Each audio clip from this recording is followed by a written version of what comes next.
Guys,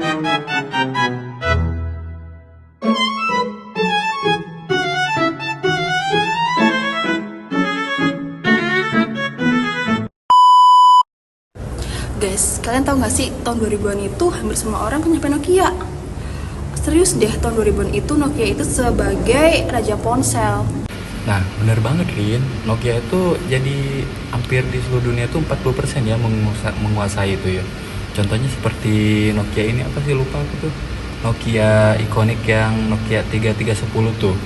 Tapi kan dengan berkembangnya waktu semuanya bisa berubah. Iya betul tuh, soalnya kejayaan Nokia nggak bertahan lama semenjak adanya iPhone di tahun 2007. Nokia nggak melakukan peningkatan sih soalnya. Kenapa sih mereka bisa kalah? Kan mereka juga canggih dulu. Nah, masalahnya gini ya, Nokia tuh masih memakai sistem lama yo. Jadi sementara kan contoh seperti Apple dan Android itu mereka bikin ekosistem yang lebih modern dan terbuka gitu. Nokia coba deh bikin OS apa? OS baru, Migo, tapi peluncurannya lama banget gitu. Nah, akhirnya tahun 2011 mereka tunjuk CEO baru loh yang bernama Stephen Elop dan mutusin buat kerjasama sama Microsoft. Mereka buang Symbian dan pakai Windows Phone, tapi sayangnya tetap nggak bisa ngalahin Android sama iOS. Wah, terus nasib Nokia gimana tuh setelah itu? Lumayan berat, Lin. Mereka harus mem-PHK puluhan ribu karyawannya ya dan menutup beberapa pabriknya. Dan fokus total ke Windows Phone gitu menjualnya. Nah, tapi karena berhasil juga pada tahun 2014 mereka menjual divisi ponselnya ke Microsoft. Tapi Nokia nggak langsung hilang loh, justru dari situ mereka mulai bangkit. Mereka berubah jadi perusahaan teknologi jaringan fokus ke 5G, paten teknologi dan juga infrastruktur komunikasi. Bahkan mereka sempat akuisisi Alcatel-Lucent pada tahun 2016. Berarti meski mereka jatuh, perusahaan mereka nggak nyerah ya? Ya, mereka belajar dari kesalahannya ya. Mereka merestrukturisasikan besar-besaran dan sekarang jadi pemain utama di jaringan global. Contohnya itu saingannya tuh sekarang kayak Huawei dan Ericsson. Pelajaran dari kisah Nokia itu keren banget loh. Kalau perusahaan nggak bisa cepat berinovasi dan adaptasi, bisa tumbang. Tapi kalau bisa berubah, mereka bisa bangkit lagi. Wow, inspirasi banget ya. Ternyata dulu raja ponsel, sekarang raja jaringan juga.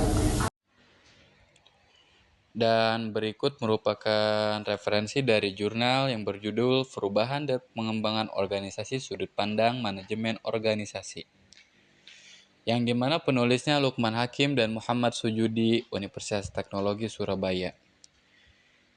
Dalam buku ini, yaitu merupakan pengembangan organisasi adalah strategi jangka panjang untuk meningkatkan efektivitas dan kesehatan organisasi melalui perubahan sikap, nilai, dan perilaku karyawan.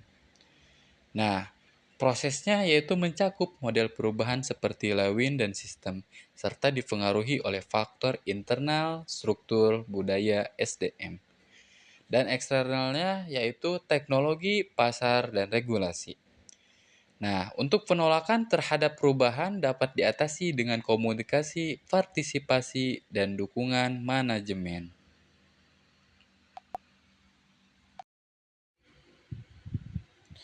Berikut adalah referensi dari buku yang berjudul Manajemen Perubahan dan Pengembangan Organisasi, yang dimana penerbitnya CV Media Science Indonesia dan penulisnya tim dosen dan praktisi termasuk Profesor Mukhlis Madani, Dr. Safarudin, dan lainnya.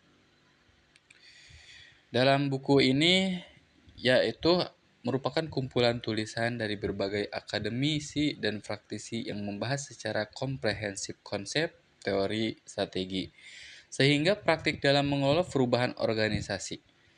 Berikut ringkasannya dan padat dari isi buku ini, yaitu merupakan buku ini yang membahas pentingnya manajemen perubahan dalam merespon dinamika lingkungan internal dan eksternal organisasi. Ditekankan bahwa perubahan harus direncanakan, dikomunikasikan, diimplementasikan secara sistematis agar organisasi tetap adaptif, inovatif, dan kompetitif.